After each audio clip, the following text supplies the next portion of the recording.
اعوذ باللہ من الشیطان الرجیم بسم اللہ الرحمن الرحیم۔ آج کا درس قرآن بنی اسرائیل کی آیت نمبر 24 سے شروع کریں گے۔ بسم اللہ الرحمن الرحیم۔ وَاخْفِضْ لَهُمَا جَنَاحَ الذُّلِّ مِنَ الرَّحْمَةِ وَقُلْ رَبِّ ارْحَمْهُمَا كَمَا رَبَّيَانِي صَغِيرًا۔ ترجمہ: اور ان کے لیے نرم دلی سے عاجزی کا بازو جھکا کر رکھ اور دعا کر کہ اے میرے رب، تو ان دونوں پر رحم فرما جیسا ان دونوں نے مجھے بچپن میں پالا۔ اس آیت میں مزید حکم دیا کہ والدین کے ساتھ نرمی اور عاجزی کے ساتھ پیش آؤ اور ہر حال میں ان کے ساتھ شفقت و محبت کا برتاؤ رکھ کرو، کیونکہ انہوں نے تیری مجبوری کے وقت تجھے محبت سے پرورش کیا تھا، اور جو چیز انہیں درکار ہو ان پر خرچ کرنے میں دریغ نہ کرو۔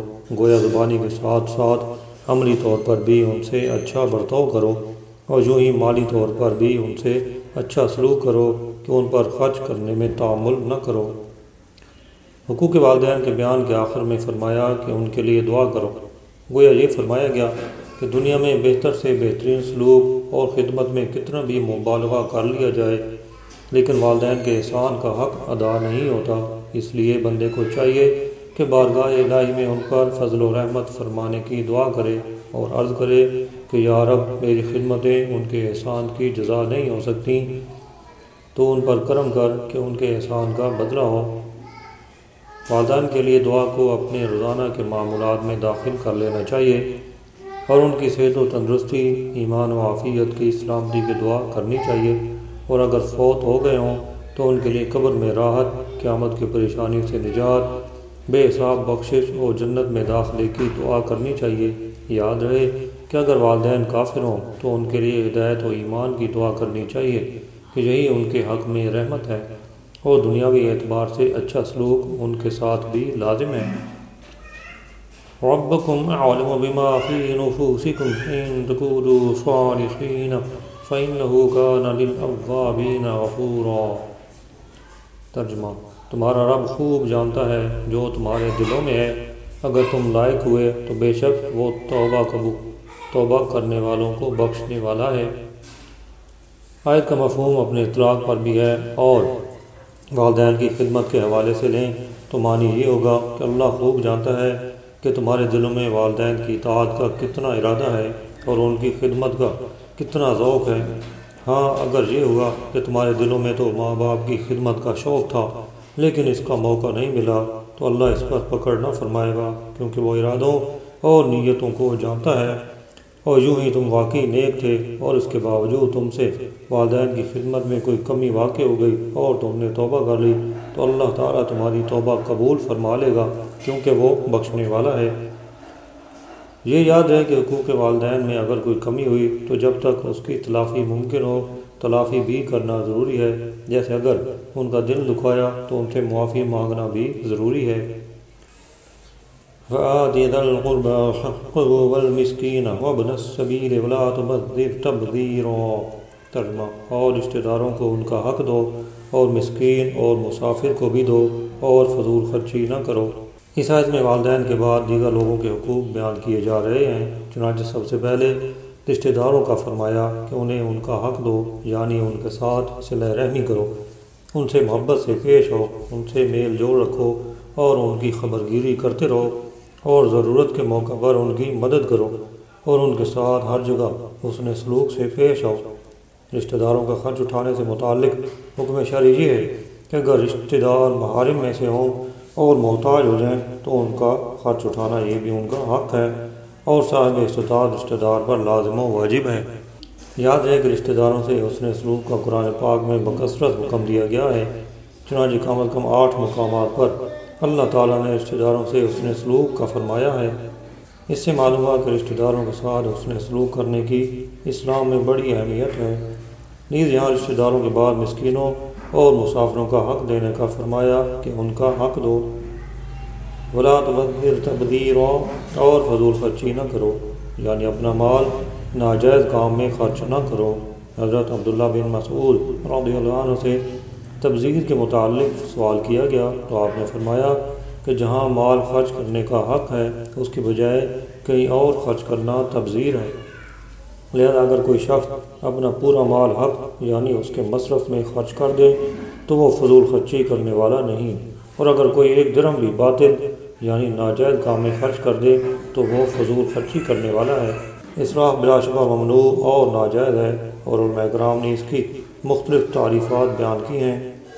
ان میں سے 11 تعریفات بیان کریں گے۔ نمبر 1، غیر حق میں صرف کرنا۔ نمبر 2، اللہ تعالیٰ کے حکم کی حد سے بڑھنا۔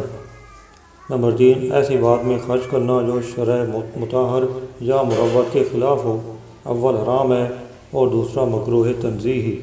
نمبر 4، اطاعت الہی کے غیر میں صرف کرنا۔ نمبر 5، شرعی حاجت سے زیادہ استعمال کرنا۔ نمبر 6، غیر اطاعت میں بلا حاجت خرچ کرنا۔ نمبر 7، دینے میں حق کی حد سے کمی یا زیادتی کرنا۔ نمبر 8، ذلیل غرض میں کثیر مال خرچ کر دینا۔ نمبر 9، حرام میں سے کچھ یا حلال کو اعتدال سے زیادہ کھانا۔ نمبر 10، لائق و پسندیدہ بات میں لائق مقدار سے زیادہ صرف کر دینا۔ اور نمبر 11، بے فائدہ خرچ کرنا۔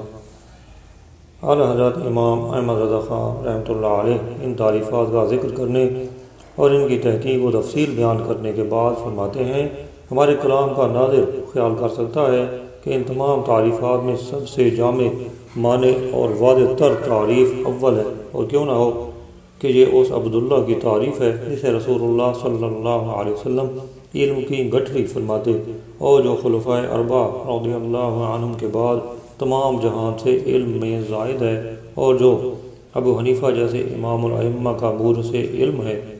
اعلیٰ حضرت امام احمد رضا خان رحمۃ اللہ علیہ نے تبذیر اور اسراف میں فرق سے متعلق جو کلام ذکر فرمایا، اس کا خلاصہ یہ ہے کہ تبذیر کے بارے میں علماء کرام کے 2 قول ہیں۔ نمبر 1، تبذیر اور اسراف دونوں کے معنی ناحق صرف کرنا ہے۔ یہی صحیح ہے کہ یہ قول حضرت عبداللہ بن مسعود اور حضرت عبداللہ بن عباس اور عام صحابہ کرام کا ہے۔ نمبر 2، تبذیر اور اسراف میں فرق ہے۔ تبذیر خاص گناہوں میں مال برباد کرنے کا نام ہے۔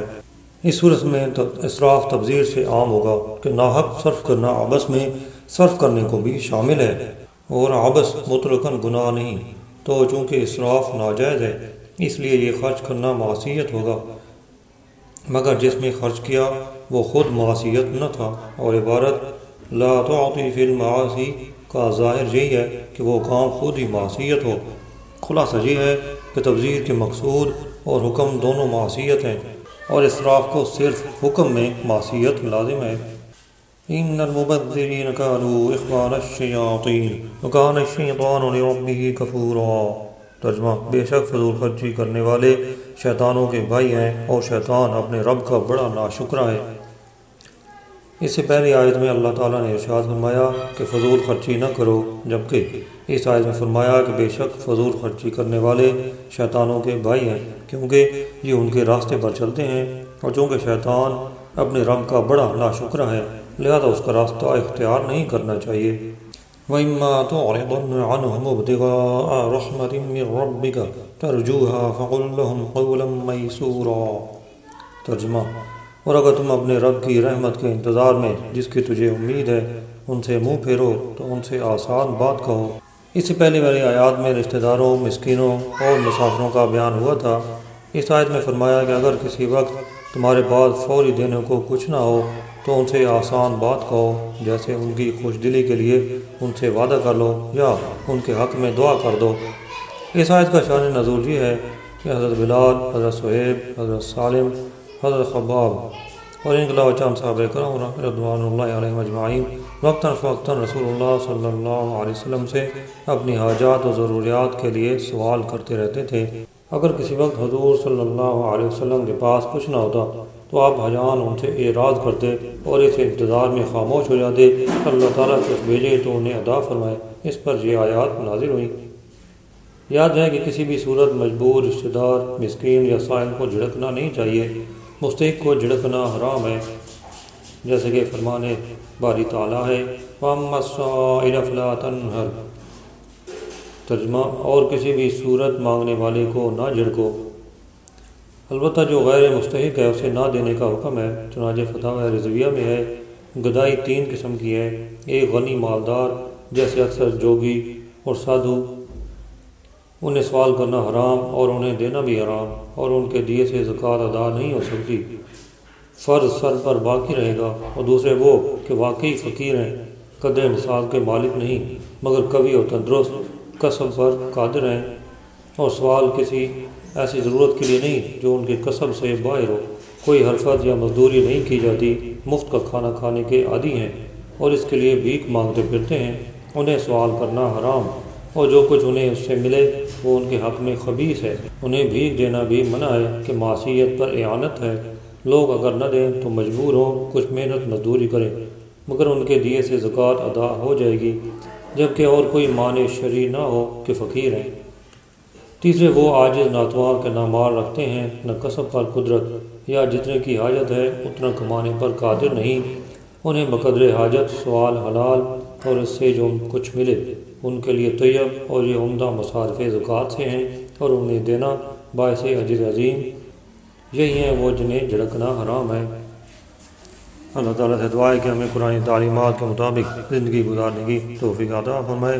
ہماری نا الا البلاغ المبین۔